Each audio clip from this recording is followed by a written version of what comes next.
Good afternoon and welcome. We are glad to have you here join us today on Monday, October 23rd, 2023, in our Commissioners' Conference Room at the Larimer County Administrative Services Building. I am Larimer County Commissioner Jody Shad-McNally. I am here today, I'm current chair of the board, and I'm joined here by my colleagues, Larimer County Commissioner John Cafalas and Larimer County Commissioner Kristen Stevens. We are here to have a work session with our community planning, with our Director of Community Planning and Infrastructure Resources on a few agenda items.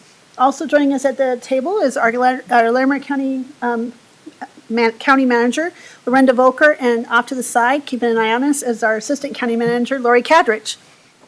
So with that, I'll just turn this over to Leslie Ellis, our Director of Community Planning, Infrastructure and Resources, to kick off this session. Good afternoon, Leslie. I hope you had a great weekend. Good afternoon. Likewise. Hello, Commissioners. And I will shortly pass it off to Mark Peterson and Eric Tracy here to give an update on the agreement for the Box Elder B dams. This is something you're well familiar with and have talked about for quite a while. So it's getting to the finish line, and they'll give you an update on the items that have changed and that are just pertinent to know about. But basically, it's slated for signatures as early as next week. So that's coming. And then if it's all right with you, I will bump one item as part of my update up right after that because it's something that Mark helped produce. It's a letter for the Forest Service related to some road issues, and we'd like to just share that with you for signature also, and then they can leave, and then we'll turn it over to Casey Cisneros after that for to talk about the Heaven's Door weed management, and then Rebecca has some items also for her update. So with that, I'll pass it along to Mark Peterson. Thanks, Mark. Welcome, Mark. Yes, thank you. Mark Peterson, County Engineer. Also at the table is Eric Tracy, Senior Civil Engineer with the Engineering Department.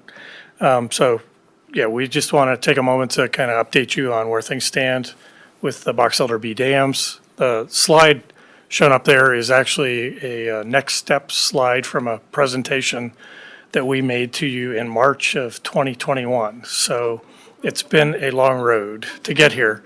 And as you can see, it was indicating that the second bullet said a draft IGA will be prepared and presented to the entities for consideration. So based on a lot of work, Frank Haug notably involved in pulling this agreement together and having it circulated and get approved, the language of it get approved by the attorneys, the legal counsel for 5 different entities has been quite a feat. And it's to the point where it's being recommended for adoption to all 5 entities. It's Larimer County, Fort Collins, Wellington, Timnath, and the North Poudre Irrigation Company.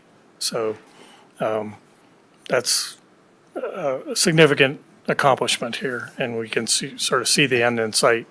So there's a copy of the agreement. As Leslie indicated, our intent will be to put that through on the consent agenda. And so we just wanted to give you a chance to touch on the highlights and make sure we've answered any questions that you might have. Kind of the meat of it is on page 8 and 9.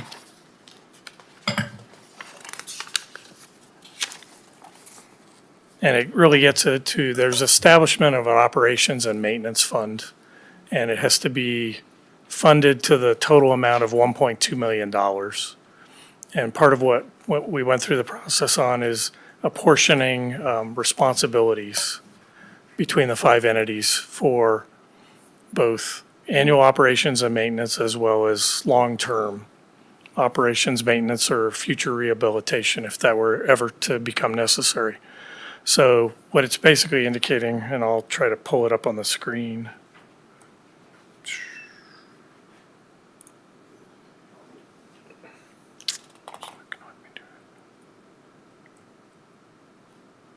Sorry, PowerPoint doesn't want to let loose of the.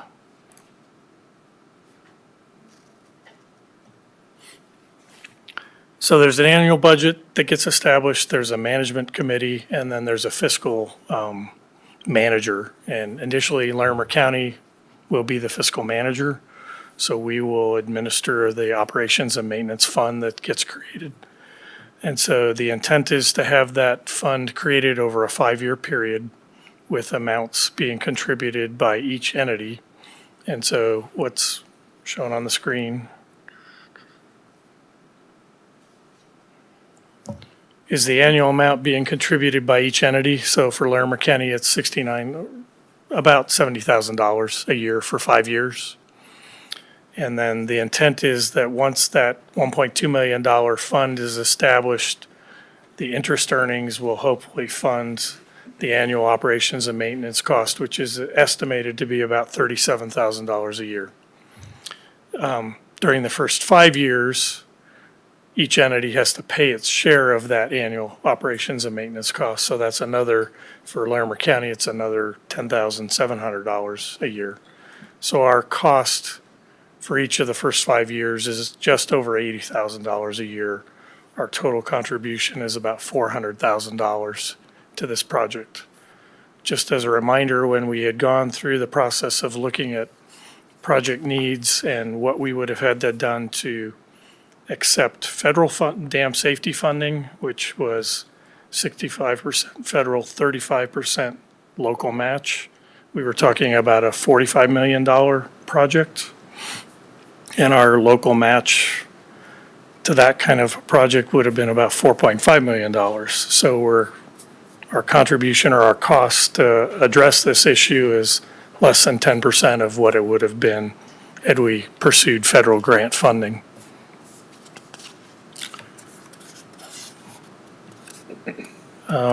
And again, there's a cost allocation model that underlies this that can be reviewed periodically to account for changes in development in each entity. We fully expect that over time, as the communities annex property that's in unincorporated Larimer County, the county's percentage share of the costs may decline and may get distributed or redistributed to the other entities as they grow. If I might ask a question, Mark. Sure. I know I see some of these municipalities on the list, and I know some are in really stronger positions of financial stability than others. Is there any concern from any of those entities about the level or concerns? I know some of them are having some major capital projects right now, and so I'm just curious that they all felt like this was, I mean, I'm just curious, for the future, if any of them are going to have any challenges meeting that commitment. And I'm sure they will, but I'm just curious about that because I do kind of watch some of them in their budgets and some of the things they have going on. Certainly, I mean, that's been a topic of discussion for every entity. They're looking at what's it going to cost them over both the short and the long term. It's my understanding that to the extent that any of the entities are budgeting or have kind of programmed funding on into the future, or at least identified funding needs in the future, they believe they can fully participate in this agreement. So they're ready to make a commitment to it. Great, and I thought so, but I just wanted to know, because I do know some of them have been talking about budget cuts, and I'm just curious about that as well. So, okay, this has been a lot of relationship building, a lot of collaboration, a lot of work over a long time, and I want to thank you and Eric for your diligence, and because I know along with this kind of agreement comes a lot of trust, and thank you for what you've done to bring down those costs more than significantly and still have the same level of public safety. So I just want to commend you for that. Colleagues, do you have any questions at this point? If I could just make one more point. Sure. Since you brought it up or reminded me of it. All the technical documentation has been reviewed and accepted by the state dam safety branch.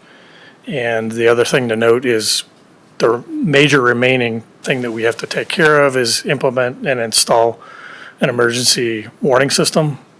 And that was estimated to cost about $100,000. And Eric went through the process and obtained a hazard mitigation grant that'll pay $90,000 of that $100,000. So we've taken, again, local shares that were or even identified in this agreement as being $20,000 each, and we've cut it to $2,000. So again, we've tried to, insofar as possible, find other sources of funding or ways to address the needs at the lowest possible cost. Phenomenal work. Eric, thank you. I'm sure our partners appreciated that too, so. It's all around tremendous work. Colleagues, you have any questions? Commissioner Stevens? Yeah, I just want to add my thanks. Yeah, thanks. I mean, certainly for finding some extra dollars to be able to help pay for it. That has to ease the pain of that everybody's feeling. And second of all, I mean, when we first, like you said, when we first talked about it, this was in the tens of millions of dollars, the fix. And, I'm glad we did find something that provides safety for our communities, that is much more affordable.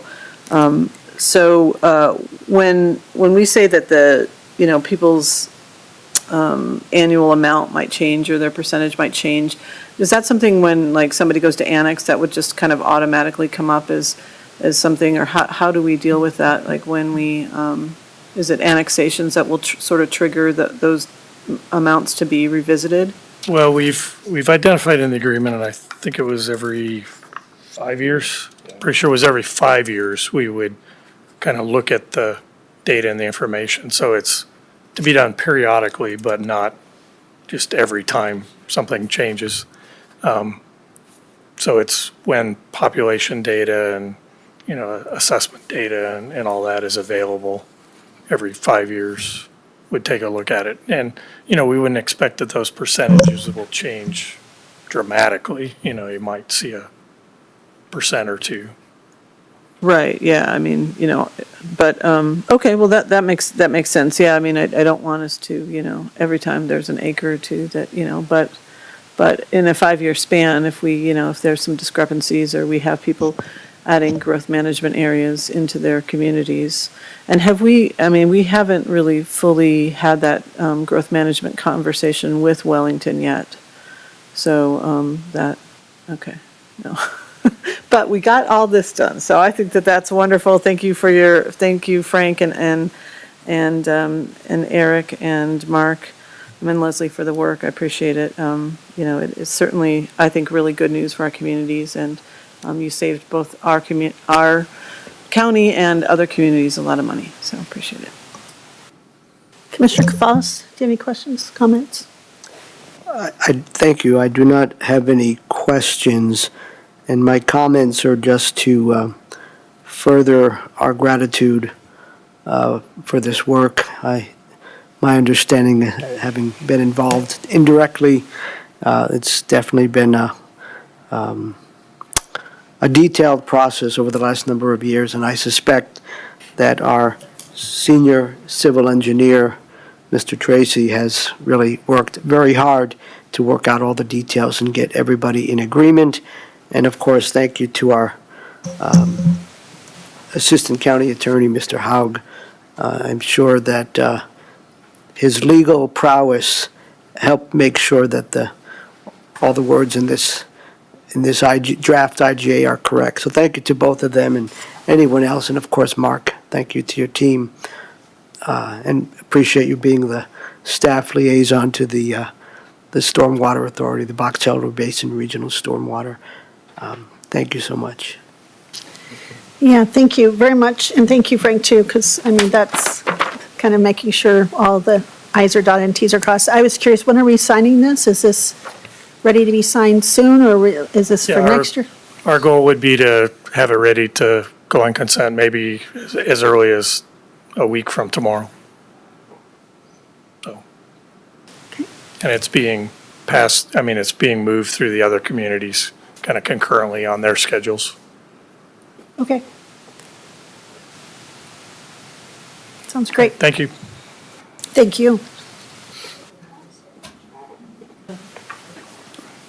All right. Okay, next thing. Yeah, so if it's all right with you, I'll do one of the director updates now while we have Mark with us, and that is to review with you a letter for signature.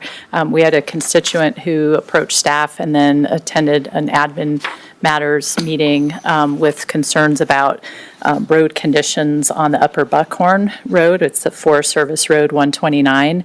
And so the request from the board was to prepare a letter and work with the Forest Service to see if we could come up with solutions to address this situation. So the letter that you have in front of you basically expresses our appreciation for our relationships with the Forest Service and brings this matter to their attention also about the road conditions and clarity around ownership of that segment of road. And so what we're requesting of the Forest Service, based on the research that our engineering team conducted, is to quit claim accept, basically clarify the deed that was quit claim deeded to the county in 1943, but not accepted by the Board of County Commissioners at that time, and basically accept it back. Let me make sure I'm getting the sequence of items right. To asking if the county would accept, they asked us if we would accept that. Maybe I should just have you say it, Mark, to make sure we get this straight. Where did it end up in the letter? So in 1943, a quitclaim deed was recorded at Book 753, page 4 of county records, dedicating this 30-foot easement to the county. But that was never officially accepted. And so at the same year, in the same year, the Forest Service obtained a deed for roadway access. And so we're basically asking to clarify that, and if they would consider accepting a quitclaim of that segment, to clarify the ownership and then work with us in coordination to address these road resilience and maintenance issues with the residents of that area in the county.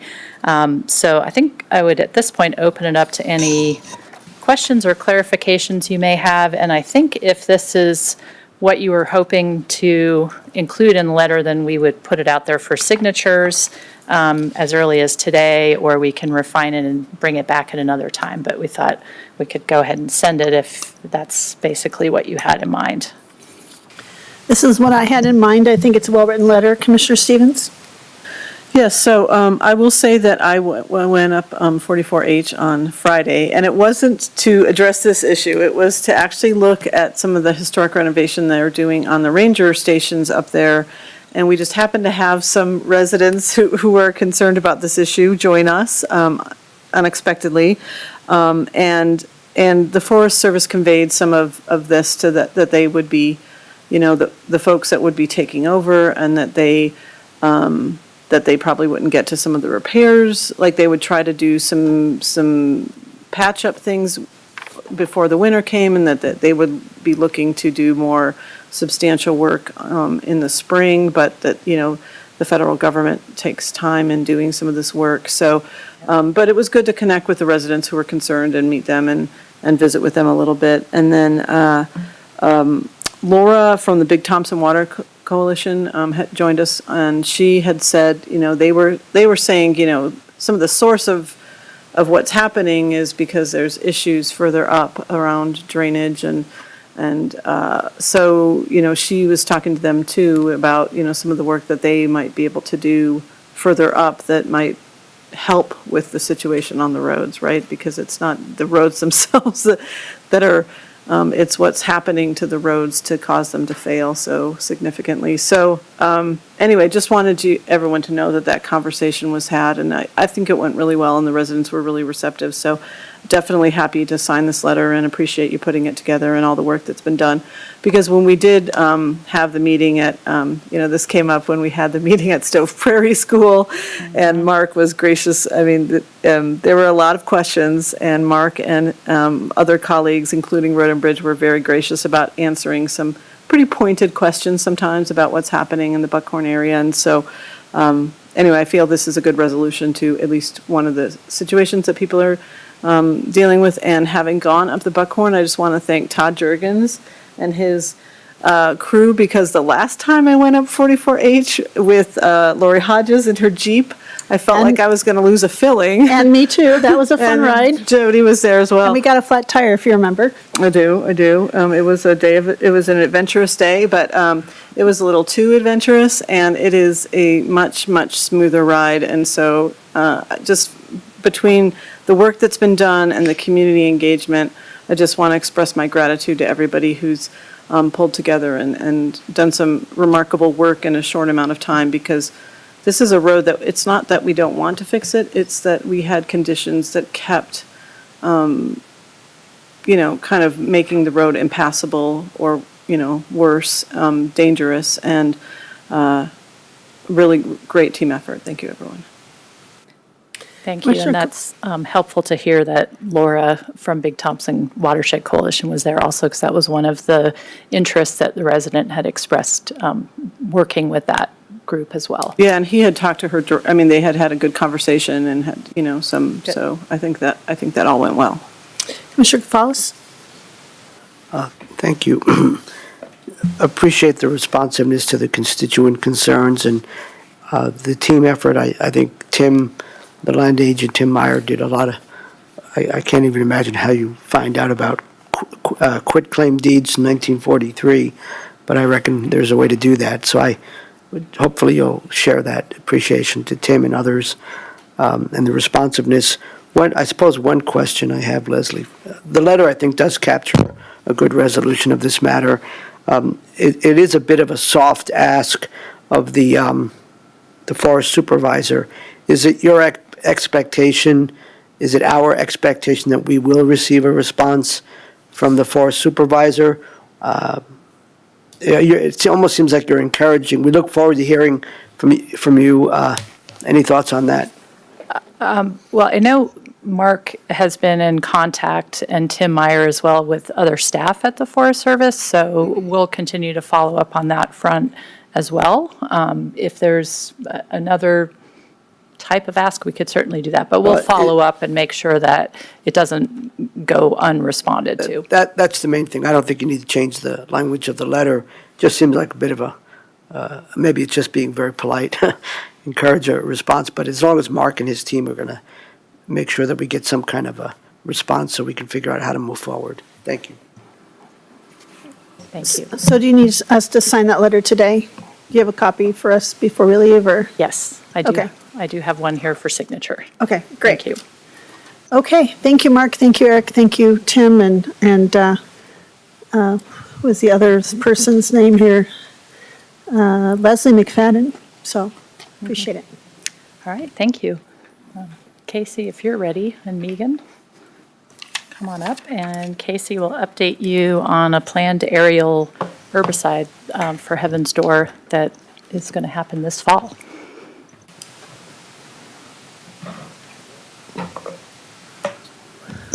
All right, good afternoon. Megan Flanagan with Natural Resources Department.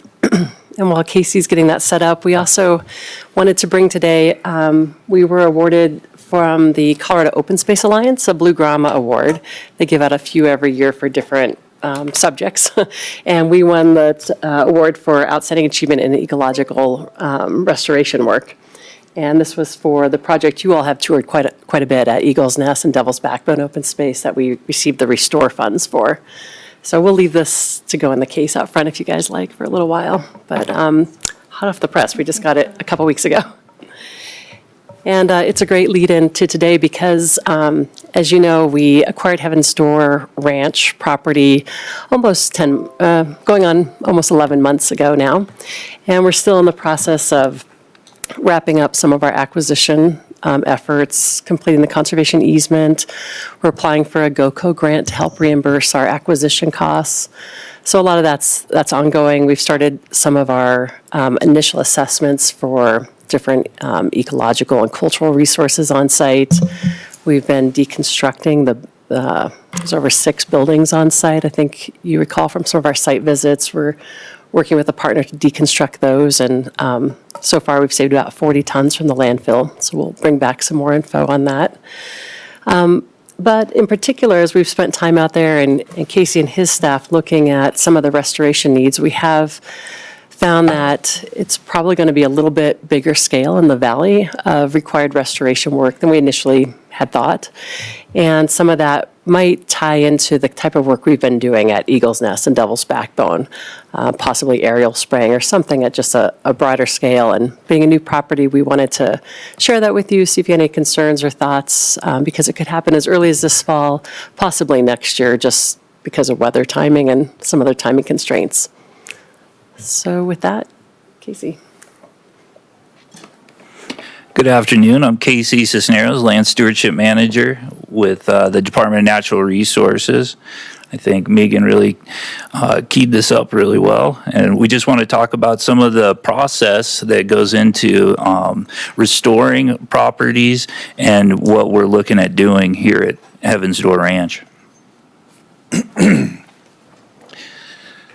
So our goals at Heaven's Door Ranch is to restore ecosystems by mimicking historic disturbance regimes. So an example of that is in the past, there was fire that regularly happened on the landscape. And now we're going in and doing forest restoration by thinning the ponderosa forests up there because it's so logistically difficult to put fire on the ground.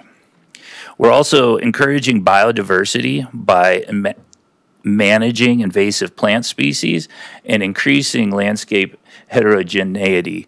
And when I say heterogeneity, I mean the opposite of homogeneous. We're not trying to build a golf course or a football field out there. We want it to be really messy. We want plant communities. We want lots of structure. And that's what makes really good habitat. And then lastly, we want to enhance the habitat value by promoting soil, wetland, grassland, shrubland, and forest health. And this is a photo of common teasel, which is a really problematic noxious weed out there. There's probably 15 to 20 acres of it. So looking at our process, this being a brand new open space, we were able to start this from the beginning, and it's been really exciting. So first we've inventoried our resources using aerial sensing, cataloging, mapping, vegetation clippings. So the Colorado Natural Heritage Program has done a lot of that cataloging of our plant communities, for example. And then after the initial inventory, we assess the constraints on the property, look at plant and animal communities, and access across the property. In helping us assess some of these constraints is the Natural Resources Conservation Services, who look at range condition and degradation and help us give an idea of what sort of rest we need there and how we might be able to implement grazing to meet ecological goals in the future. We prioritize these projects based on cost benefit, funding that's available, and also urgency. And then we plan and implement these restoration actions. Once implemented, then we monitor using transects, photo points, and regulatory guidelines. For example, the Colorado CDPHE, they have stormwater management requirements that we have to meet by establishing a certain percentage of vegetation and also controlling erosion. And then lastly, we adaptively manage over time. And that's from looking at the conditions on the ground and understanding what may pose risk to these projects. For instance, weeds are one of the main reasons that restoration projects fail. But we also do periodic erosion management and reseeding as needed. Can you state that one more time? Just for the public, would you state that one more time, that powerful statement that we... Yeah, that weeds and noxious weeds, they are one of the main reasons that restoration projects fail, particularly when you use seed restoration or you're reseeding. It's that competition from these unchecked exotic species that then outcompete for vital resources such as sunlight, nutrients, and water. When would you like to have... Well, I guess we'll have questions now. Commissioner Kafas. Sure. Yes, I just wanted to do a time check. I do have a question, but I can certainly wait till the end if we need that time. I'll wait. I got one more slide. Hopefully I won't forget it. Yeah. Okay, so our current restoration priorities on site is to contour the earth and revegetate where the building deconstructions are taking place. We'd also are looking at a holistic plan to eliminate cheatgrass from native plant communities throughout the open space. And this may include an aerial spraying application in 2023 or 2024. I know there was a question as to the timing and of what an aerial application would take. So to manage 290 acres, we estimate that a helicopter with all its accuracy can treat that area in 4 hours, whereas with ground equipment and topography, it would take us about 2 weeks with our crews, if not more. We're also looking to enhance wetland function, improve forest health, and again, manage the noxious weeds that are on site. It was a severely degraded pasture in the valley from years of overgrazing, and so there's a lot of weed issues. And then here is a site map that you can see the degraded pasture within the red boundary, the light blue within that red boundary are wetlands, the main building deconstruction, and then the forestry management area. And with that, there's a picture of the cheatgrass that we have overwhelming the pasture, and we'd be happy to take questions. Okay, I have a few questions, but Commissioner Kowalski, you had your hand raised. Go ahead. Yes, I did. I have two questions. One relates to the award, but so if there's not enough time, we can let that one go. But pertaining to what you just shared with us, Casey, regarding the aerial sensing and the determination of the landscape and the ecology, do we do that part of it in-house? Do we have that capacity? Do we have DNR-owned drones that go out and do that? Or do we contract that out like we do, I presume, with the helicopter, and the aerial spraying?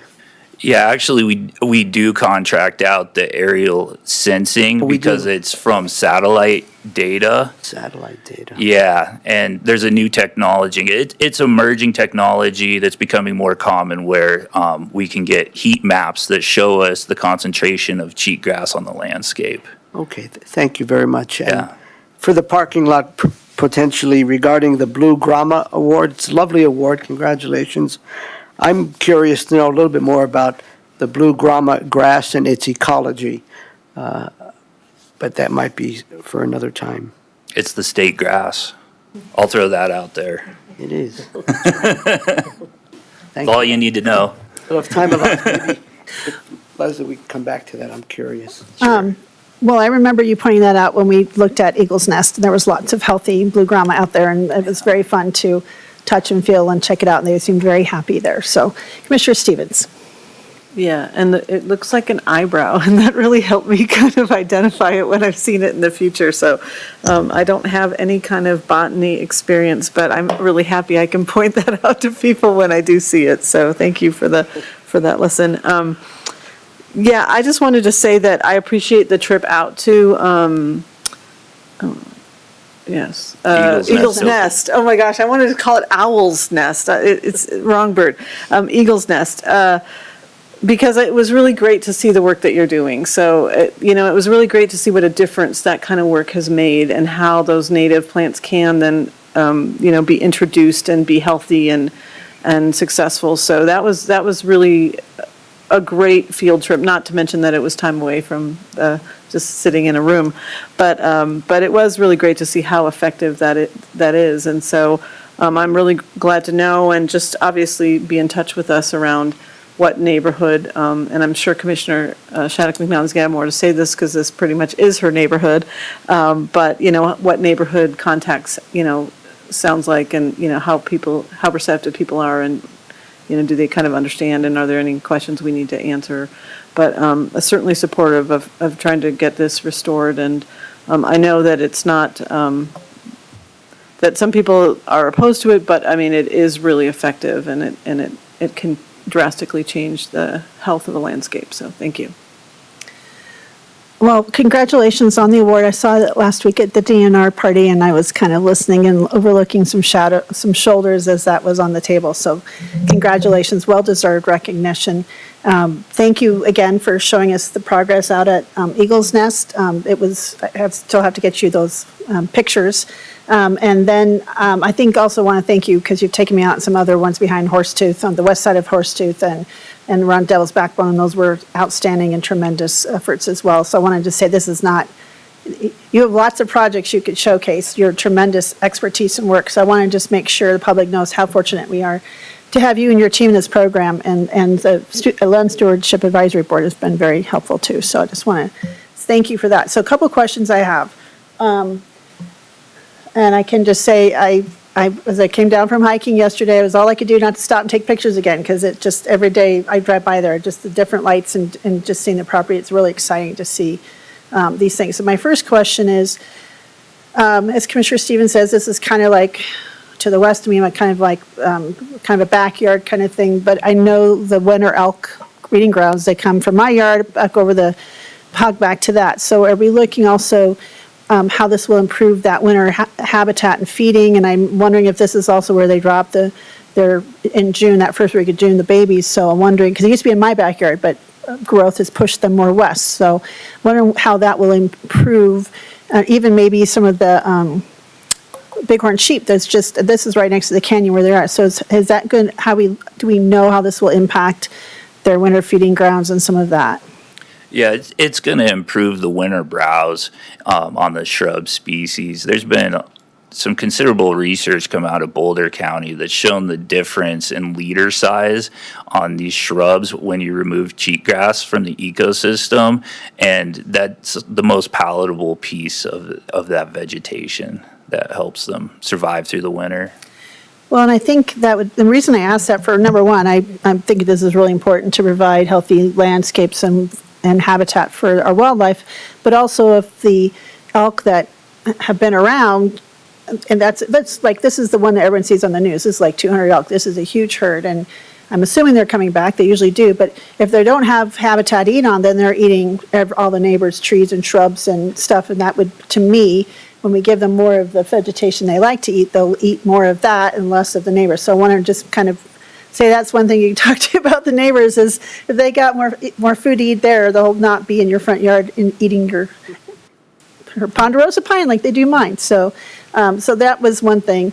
So glad I figured that, but it's good for us to share that with the public. And then the wetlands that you guys have, as I understood it when you told me before, when you did that first initial assessment, there was more wetlands or more complex wetland there than we thought. And so this is great news to me, having healthy ecosystems. But does this make this process or our restoration or our work on that more complex with that work, with the significant wetlands that we're finding there? Yeah, I don't know if it makes it more complex, but it does take more time to go out there and map the wetlands like we've done here, and also to make sure that we have an aerial applicator that is going to do a really good job being accurate. And we're also looking at some drone technology, because we've heard this is another emerging technology. We've heard that it's actually even more accurate. So these are not delineated wetlands. This is just our crew going out there and looking and walking through the wet soils. But yeah, we're in the future going to do a more in-depth analysis. My last question, as you know, I just pinch myself every time I drive by that property. I'm really excited to hear about the forest health plan and mitigation work. And I saw the note about following the Colorado State Forest Service plan, and I know that's something that was on my individual commissioner goals, was to explore looking at, do we need our own forest health plan like Jefferson County has? And we don't have a lot of properties, but this would be an example. So I would just ask, maybe I would love to have some feedback if I could, since that's something I wanted to explore. What we learned from that, what do we need to know for if we need a plan, or how we could use some of that, what you're doing on that property to help us look at other properties with mitigation work or just forest health, and wondering, looking at other properties that are getting some of this work up at the Waltonia and just on the other side of the Pole Hill in that area are getting a lot of forestry work. And I'm just wondering how we can kind of build some information, because I'm, as I'm going off the Forest Health Council state meeting in a day or so, this is something that I live and breathe right now, so just love to be curious how that goes forward. So if you would be interested in sharing that, so I can kind of think more about that, as that was one of my individual commissioner goals. Yeah, that's a great question. We can share that back. It's being developed currently, so we haven't seen a draft plan or anything. But we do have a forest management plan developed by the State Forest Service on all of our county-owned, managed properties that have forests, which is about 20% of our overall open space acreage. So it's not the biggest ecosystem type we have in our system. And most of them are in actually really great shape because we've owned a lot of those Horsetooth Mountain for so many years. We've treated every acre at least once, many of them multiple entries. So the great thing about having our own plans for each property is that we can then use those to feed into more regional plans, like the Big Thompson Watershed Coalition, doing a lot of work in this area. When we do collaborative grants or cross-boundary work, it informs that work or allows us to be a good partner. So I don't know broader than that what you'd be thinking. But. And just that, and I would just love to learn more about that, just so I understand kind of what that plan looks like. And then also, this is just a good fire mitigation kind of buffer. As you know, that was probably about the area that where the Cameron Peak stopped, because that was like my house was the next evacuation zone. So just curious, about some of that work, and that also provides a public safety kind of buffer for future properties and getting into town too. So just wondering how is that part of the thought process as well? So. Yeah, and it'll be interesting to see the plan. They really do a holistic plan that looks at a lot of those factors. So being on the wildland-urban interface, what are the ecological goals?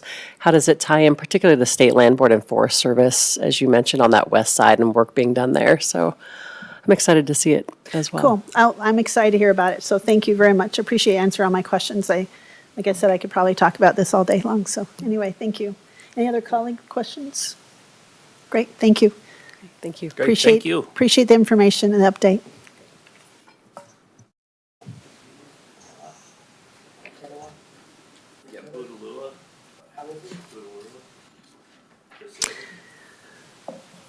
Oh.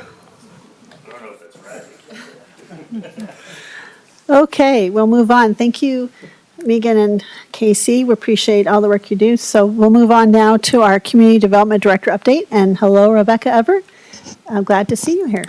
Hello, good afternoon. Thank you for having me. Several updates for you all today, and I'll start with items related to your 3 o'clock land use hearing this afternoon. There are a couple changes related to the agenda that I want to pass along. First, the Little Valley amended plat, which is the first item on your agenda, was tabled from a previous meeting. Staff is recommending tabling that item again. It's not quite ready. It requires a right-of-way vacation to be paired with that action item, or happen prior to that action item, and it hasn't occurred yet. So we're recommending tabling that to November 13th. And then your third item on the agenda, which is currently listed as your only discussion item, the banker appeal, that included 2 appeal requests within it. One was an appeal to the subdivision standards, and the other was an appeal to the fee. And the applicant this morning wrote to us requesting to withdraw the appeal for the fee itself. That was the only reason that staff had placed that one on the discussion agenda, was the fee appeal.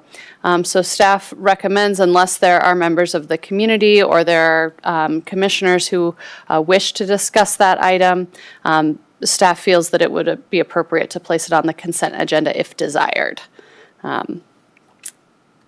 So those are the updates for today's hearing. If there are any questions. I have a quick question as chairing that meeting.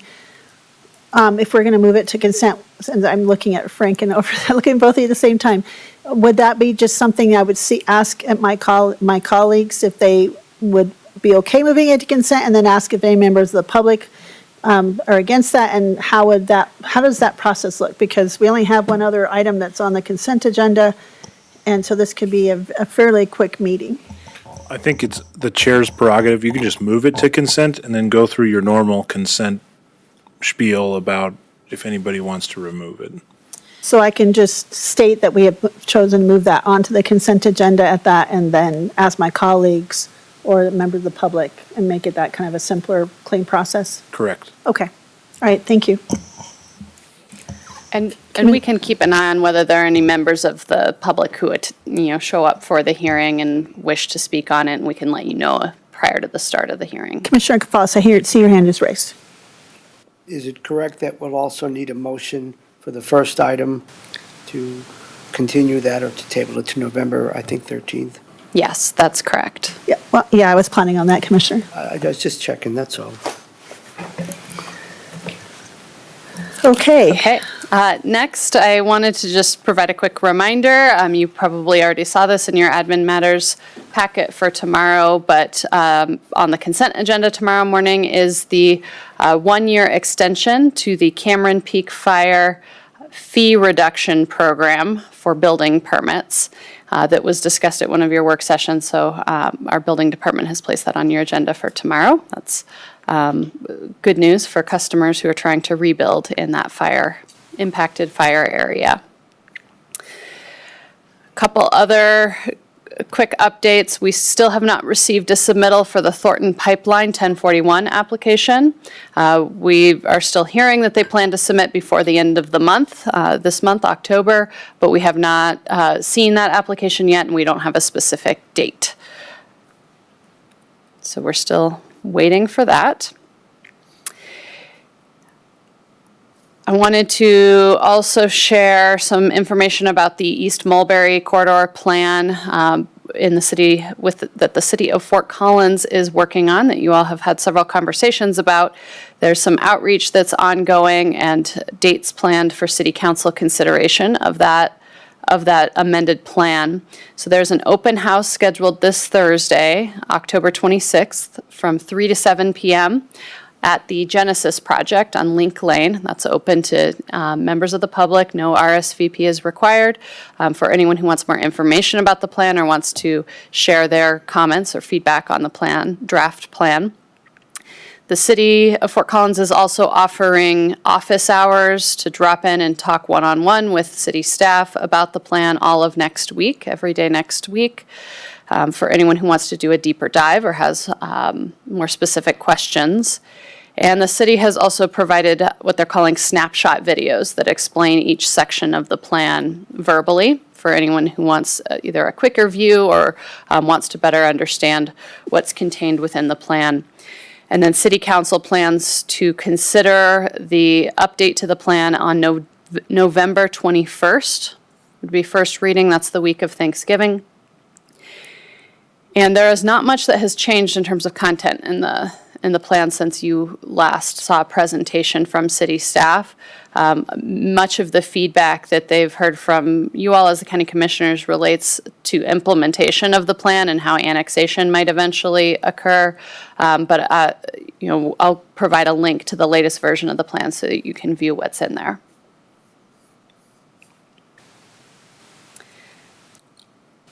Commissioner Gonzalez. Thank you. Thank you, Rebecca.